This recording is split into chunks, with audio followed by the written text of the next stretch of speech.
is one of the favorites to win the Super Bowl. We got 30 extra minutes to work with, or as we like to call it on Monday Night Countdown, the A block. We'll stretch things out here as we talk Rams and Falcons in advance of Week 17 wrapping up on Monday Night Football.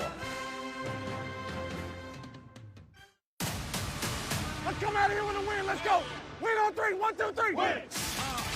What a catch. That's a touchdown, Atlanta. Bijan is so unique. You name a trait, this guy's checking the box. The guy is unbelievable, man. These guys are a problem. I mean, you're talking about one of the best teams, if not the best team in the National Football League.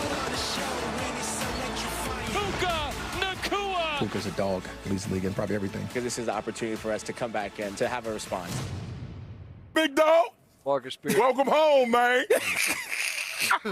he really from Dallas, but he played at Georgia in case everybody. Okay. Yeah, this is like a home for him. I just wanted to holler at Why you got the gloves on, Swag? Tell the people. I was being a big skill today, Scott. So in football, they got little skill, big skill, and what they call us? I mean, medium skill and big skill. Big skill is reserved for 275 plus. Okay. And I was out here doing some really athletic things that you're going to let the people know about later. Okay.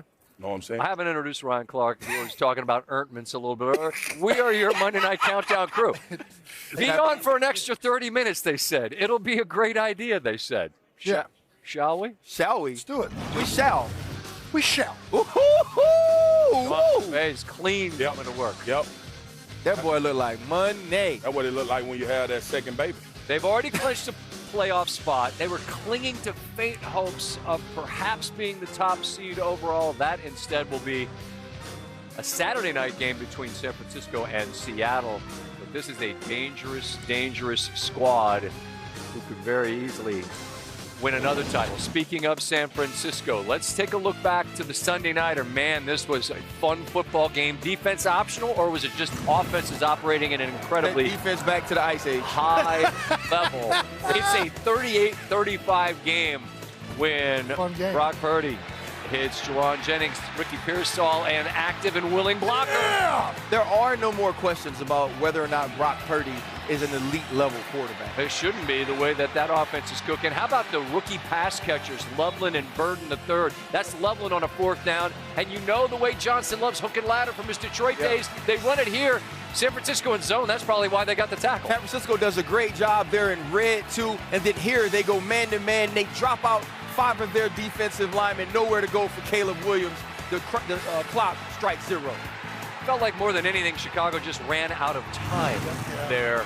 And the one stop that San Francisco's defense gets is enough. And they have the victory, which sets up a monster game with Seattle coming in on Saturday. For the 1 seed in the NFC, you'll be watching that game Saturday night on ESPN and ABC. A spectacular doubleheader games that we've coming your way. But in terms of what we've got in front of us, San Francisco, Seattle, those are the 1 seed possibilities, as I mentioned, for the Rams. And we're going to talk about this in all the time that we've got a lot of. The Rams got a 5-6 potential for tonight's game. But I want to just start right there with the San Francisco victory and the Shanahan-Purdy combo right now. At how high a level are they operating, fellas, offensively? Well, they're operating at this moment at an MVP level at the quarterback position and at a coach of the year level at the head coaching position. And you can see the synergy and the chemistry that they have, but also the confidence they have in one another. There's so many passes that Brock Purdy is just throwing on time. Brock Purdy is just throwing to a spot because he believes in what Kyle Shanahan has dialed up each and every play. And then there are also the plays where we see Brock Purdy go above and beyond the X's and O's, utilizing his athleticism, utilizing improvisation, and then hitting the Dougie after he gets into the end zone. When you look at this team, there's no team playing offense at a higher clip. I mean, Morstead finally got an opportunity to go out and punt this game, and they still put up 42 points. And one of the things I think is even remarkable about it is like how much adversity they've been through. In the whole season, even last night, Williams goes down early. They're without George Kittle, and the offense is still functioning the way it is. It's been a true testament to what Shanahan has established there as a coach, what John Lynch has established there with all the players. I mean, the fact that they're competing for the NFC West right now is remarkable. Swag, all these things that are said here I think are true. I don't know that you'd object to any of them, so go ahead. But I'm just asking on Can't stop a soul. There you go. I know where you're going. I mean, look, it was entertaining as hell, but if neither Chicago's as opportunistic as anybody. They get the pick six. They turned the ball over more. They've turned teams over more than anyone else.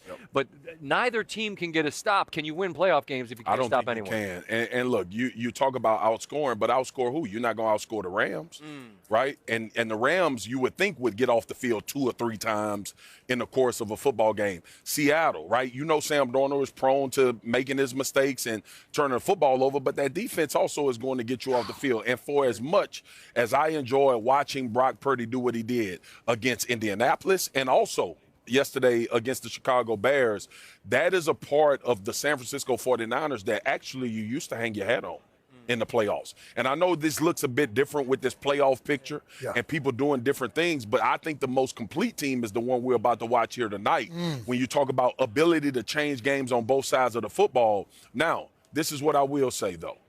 Kyle Shanahan in playoff situations, figuring out a way to use his offense as defense. Now, I don't know what that looks like, but I know Christian McCaffrey was heavily involved. Yeah. They ran the ball very, very successfully.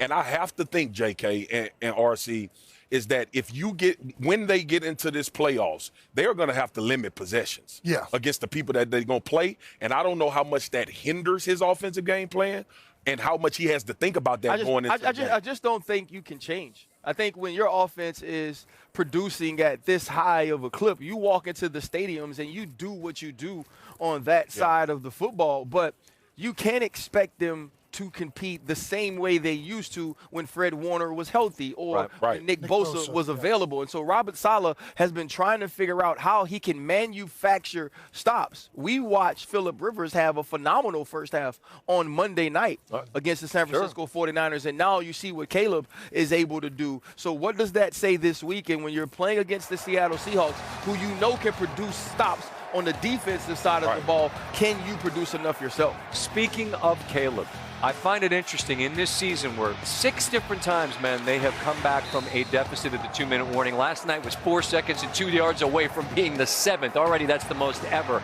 But in the loss at Green Bay and in the loss last night, I feel like Williams has shown so much. Oh, my God. He said afterwards, we've shown we're going to fight. We've seen that. Do you almost buy more into them as a result of the loss on what they showed their ceiling is offensively? Offensively is the word. I think offensively they proved everything they needed to last night.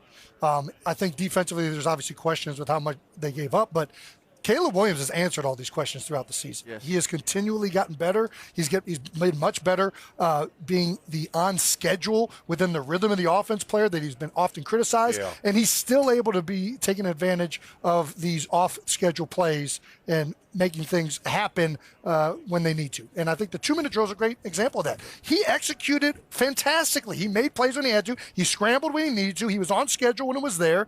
And he got them down into an opportunity to win the game.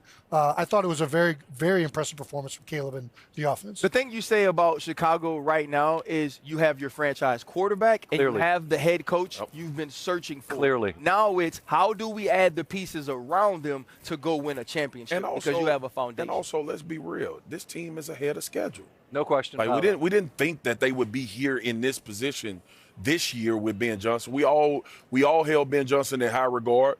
We knew Caleb Williams had to progress. We thought he would get better. We thought Ben Johnson would be a phenomenal head coach. But thinking that and then seeing an 11-5 football team that's got a chance to go into the playoffs is a different thing. Kudos to Chicago, man. Our first game of the year in September in Chicago, they had a big lead. It got away. This losing streak at home continues. All of Chicago's wondering, man, what do we got? Well, you know what you've got? A playoff team. And I know we got to go. I saw Caleb after that game in the tunnel, and he told me when I was leaving, it's going to be different because the people in the building are different. In September. He believed it that night. Against Minnesota. Yes, he did. It's showing. Guess what? He was right.